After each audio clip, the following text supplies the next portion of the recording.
Anyway, here's the cool tricks. Okay, so the concept for this lesson is to just take the basic open chords that you work on, and when you strum them, you can try.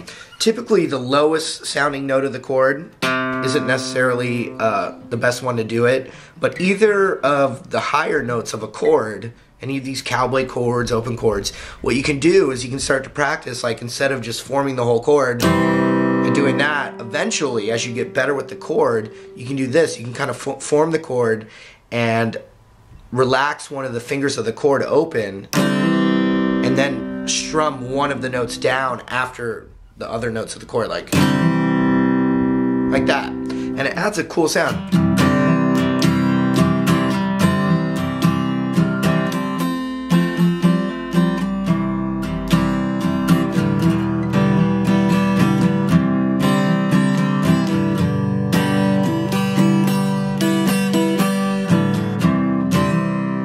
So you could strum it first, then hammer it as well.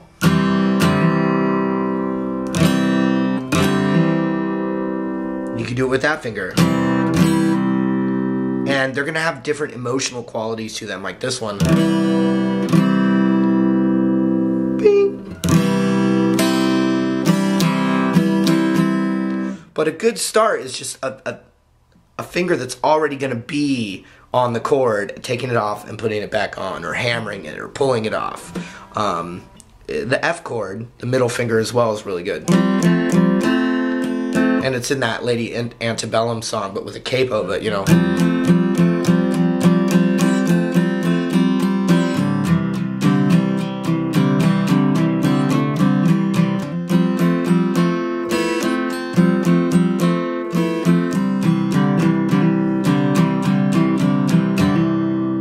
Just like that, so the C and F, beautiful. On the G chord, you can do the index. But I actually like this one a lot. Open E, and then down on the 3rd fret.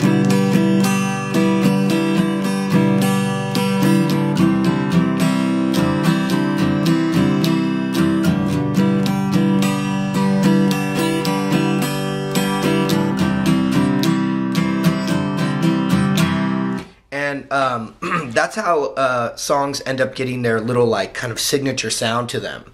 You know, as opposed to just someone strumming chords, you can start to develop a little intermelody, you know, as you strum a chord progression. So that was C and F and G. D is obviously really famous because you can add your pinky to the 3rd fret of the high E. You can take your middle finger off. These are all real famous. But I also like hammering my index finger on the D chord, like.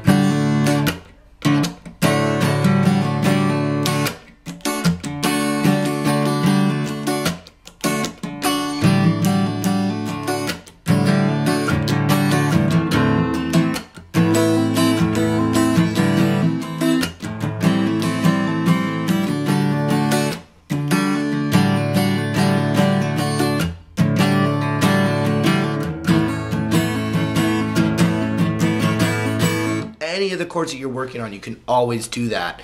And I think some of the most famous things written in that style were, you know, just beautiful accidents, I think.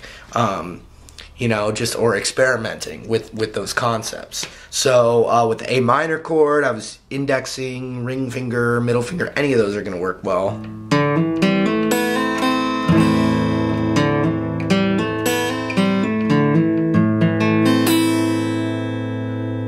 Like that, you know, and so I won't go through every single chord that exists, but these are just beautiful little things to maybe spark your imagination.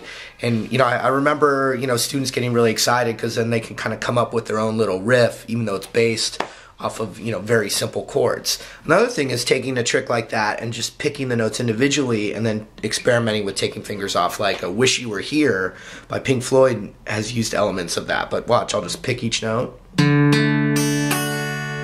But what I'll do is when I get to the D, I'm going to pull it off.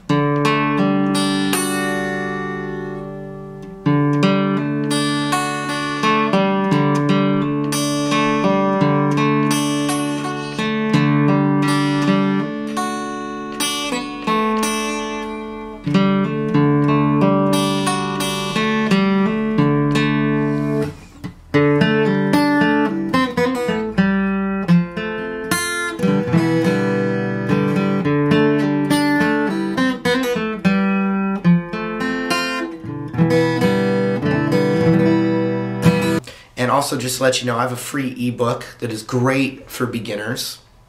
And all you have to do is just sign my friend list in the info box, which I believe is now below the video, and I'll send you this free ebook. It's got all the beginner chords and it'll really help you going.